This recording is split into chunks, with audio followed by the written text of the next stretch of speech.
It's pretty obvious at this point that our politicians, whether on the left or on the right, really don't have any intention of improving specifically American lives when there is an option to just bring people over. Because if we look at it from a global way, if we look at it as a global marketplace, individuals with their educations are working in the global market. There's nothing specifically about Americans that I'd say we should get this job with this kind of philosophy. So you may not have kids. You may choose to not participate in the system no longer. But after 1 or 2 generations, that space that you take up would just be taken over by an immigrating group. This has nothing to do with the immigration debate, really, as it is.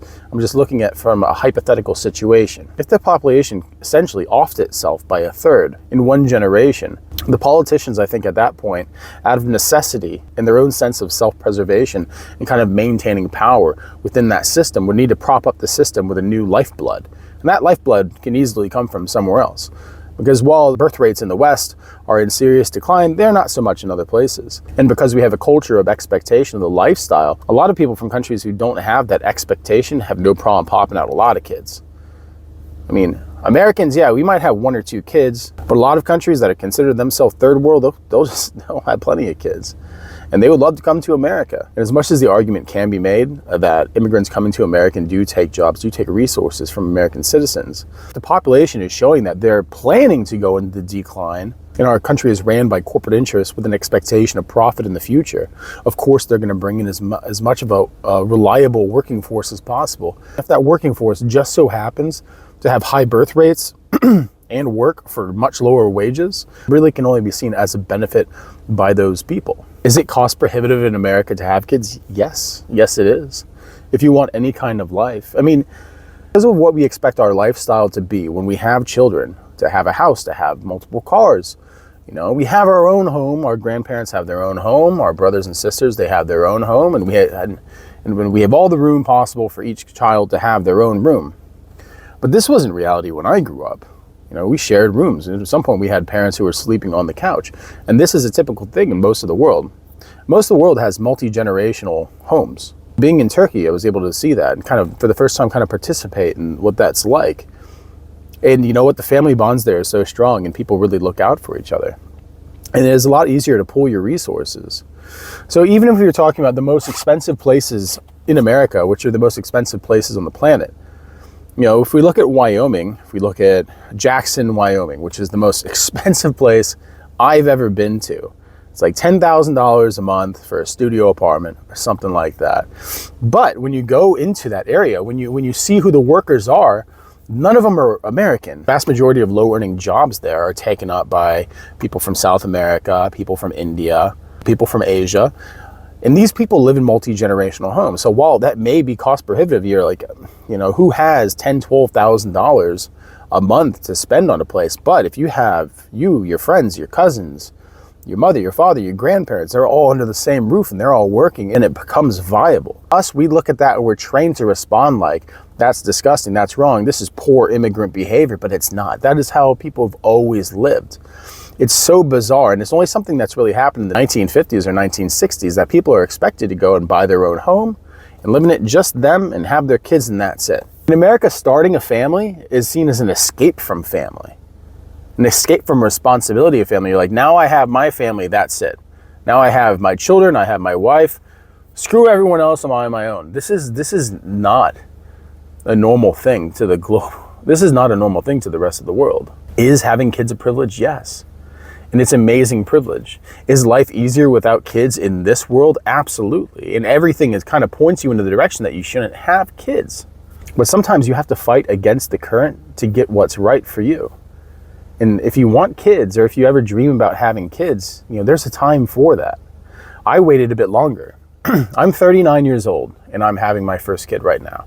Yes, I've had a nice life, an adventurous life. I've gone out, I've seen the world. And there's still a lot of that to be done in the future. And would it be easier for me to live out the rest of my life on a single person's income in another place? Yes, absolutely. Of course it would be. But life isn't always meant to be easy. It can be, but I think personally, as someone who's lived a rather selfish life, that there's something seriously missing when that's the road that you take. I'm someone who believes in responsibility. I'm someone who understands history and how long it took for all these things to get here, for this world, for these cultures to coalesce. And I'm not just a person in this moment now experiencing these things. I'm a participant. I'm part of the structure that maintains this country, my culture, my lineage, and that's what it is to me. To live a life without children is to really live a life spitting in the face of those who went through so much to get us here now, and just to give up because it's expensive. My God, don't you have the ability to fight for these things? Are you so powerless? If there's so many of us together, how do we not have a voice? At some point, it becomes incumbent on us to rely on each other and not just the government. And yes, you can say that it's easy for the poor and it's easy for the rich to have kids because the poor have government subsidies. But everyone has community, and community is what raises family. Community is what makes family possible. Community is what makes good children become good adults. And that process leads to a strong nation, a strong world. And we are participants in that system. And to just throw your hands up and give up, I really can't describe it in any other way but selfish and shameful. When I was approaching 40 years old and not having a kid, I look at everything that I've done and said, well, this is great, but if I'm gone tomorrow, that's it. What have I done except use? I've done nothing but consume. I haven't produced. And if you think that life is nothing but consumption, and that's your goal is simply to experience and not participate in human evolution, in the biological evolutionary process, simply because at this time right now it's a little expensive. Your ancestors, when they went through hard times, when they went through famines, when they went through ice ages, when they survived plagues, when they survived invasions, if they simply said, it's not easy right now to have kids, we're not going to do it, you wouldn't be here today. Being human is to survive struggle. To survive struggle is the ultimate human triumph. It's a strange moment, it's a strange timeline to be in. When to want to have family, when to want to have a normal life is seen as subversive. When demanding ownership in your own country is seen as supremacist, is seen as racist. It's a strange timeline to be in, and I disagree with it wholeheartedly. I think that having children is a beautiful thing. I think that having family is a beautiful thing. I think that we can't just look at these things and look at the woes. We need to look at the joys, because it's the joys that have brought humanity to this point today. Everything that we have today is not because we were supposed to enjoy it. Everything that was made today is because it was made for those in the future. And we've lost that somehow, just thinking of me in the moment now. You know, I want to go out all night and drink. I want to party. I want a Lamborghini. I want to go to Disneyland. But it's like, listen, man, you're in your 30s, you're in your 40s. It's time to make a decision on these things. It's time at some point to put the toys down and be a parent, step into the next phase of your life and participate in that journey. And if the country makes it so you can't do that, then get out of the country. Get out of the country, because your humanity, your lineage is worth more than nationality. If the nation of America goes away tonight, if it just disappears, if America's dismantled, the people are still here. If the government shuts down and no one shows up to work, the people are still here. And I think that's what we need to remember. You know, we stop what we're doing in our lives. We stop hunting the things that we want in our lives out of fear that things are going to get more difficult. And things are difficult now. But you can survive difficulty. You're not particularly fragile. You just haven't been tested. Consider it a test. Dive into the test. We need that sometimes. And is it easy? No. And it's never easy. And it never has been easy. But at this time right now, we have to stop looking at having family, having children as an act of privilege. We need to look at it as an act of resistance. Because when all this is gone, when all the people who say, we're not having kids because politics. Okay, but when you're gone, our kids are going to inherit everything that you gave up.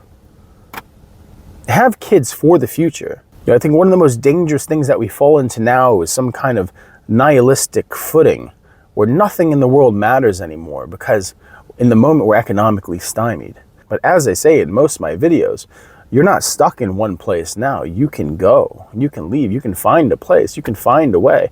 There's still nothing stopping you from developing skills, getting certifications, you know, having jobs and and using technology so that you can work in another place where your cost of living is lower. And you'd be like, oh, well, that's a lot of people are doing that now. Yeah, and there's a reason for that, right? And it's going to become more difficult as the populations keep moving around. Things are going to become more expensive in places like that. Yes. And you look at Southeast Asia, you look at Thailand, their economy's booming, it's blowing up. Things are getting more expensive. You look at places like Colombia, for a lot of expats there, it's getting a lot more expensive because a lot of expats have gone. But when you're talking about in comparison to the United States, and a lot of the native cultures there are more family focused, they're more human. Because fundamentally, I believe that American culture is a culture of consumerism and materialism. And we've lost all sense of humanity. It's nothing but profit. It's nothing but credit and debt. Human life comes second to the stock market. Because if this national population actually threatened the economy, they would just replace you. And I think it has nothing to do with race. It is nothing to do with any kind of cultural supremacy. I think it's just the fact that our nation now is ran by people who believe in money and power and corporate interest over national identity, over national allegiance. And so these people fundamentally can't be trusted. And if they need to, and if they have the power, why would they give up the reins when they could just replace you? And if you're telling them that, well, you're not planning on having kids, well, then eventually you're going to die out. So we're going to bring in people to replace you, because our country is seen as a factory now. And what happens when the workers say that they're about to retire and there's no replacement? They have to go out and find replacements, because that is how we designed it, because that is how this machine has been designed. And it's a real tragedy, because America was a beautiful thing at one point.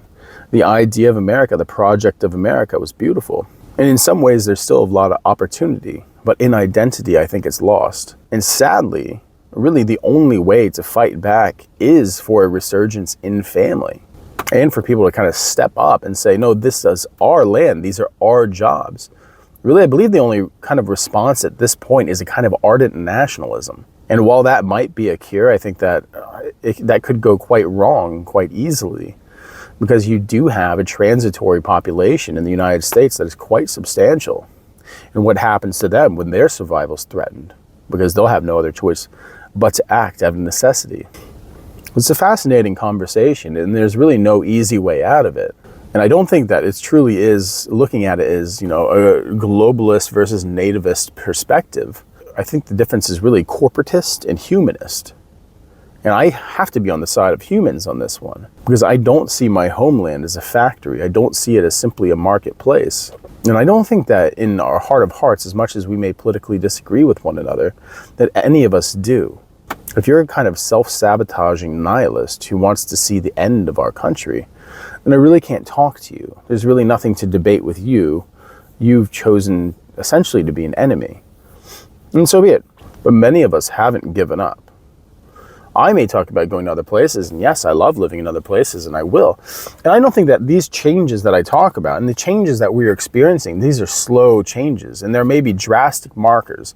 And we're going to hit points of no return, and I think we're hitting those. And what we're feeling now in the change in sentiment is a reflection that we're passing certain milestones, certain points of no return, where we know that there's going to be a serious consequence, and that consequence is going to come soon. One of those things is the housing crisis, the loneliness epidemic, the fact that people are driven not to have children now as the priority. But like I said, I don't think that this nation, the nation state, the country, any country, but especially America in particular, is too far gone. I don't think it's doomed. I think there's serious hardship ahead. And I think that the change, in order for us to find a new course, because the one that we're on now doesn't work, and the one that we were on, we can't go back to, obviously. So we have to find a new road, a new route ahead. And that's going to take more than change in leadership. That's going to take complete change in economic and government structure. And those are things that are going to take generations. So what we're going to have is a couple of generations of absolute hardship and the consequences of that hardship. There's already sentiment in comparison that really does reflect the same sentiment in France before the revolution. And I'm curious to see how this goes, as I'm sure many of you are as well. Because all these things are tied together. The cost of living, the housing crisis, the mental health and loneliness epidemic, the lack of children, our scarcity of resources, and our just kind of general hopelessness that we have when looking towards the future. These are all connected. These aren't, one thing can fix these. This is the problem of our day. This is the problem of our generation, of multiple generations. We need to come together on this. And the answers are not going to be easy. And the consequences that we've yet to face are daunting when we look down the road, but we will hit that destination at some point. So it's important that when we do hit this point, that we do it as a community, not being at each other's throat, and believing that we as Americans, as humans, beyond government structures, we exist, we will survive. And we will survive the same hardship. We will survive the same brutal tyranny that our ancestors did and come out on top, because that's what we do. As humans, that's what we do. As Americans, that's what we do. So beyond doom and gloom, I leave you with hope. And again, thank you for stopping by.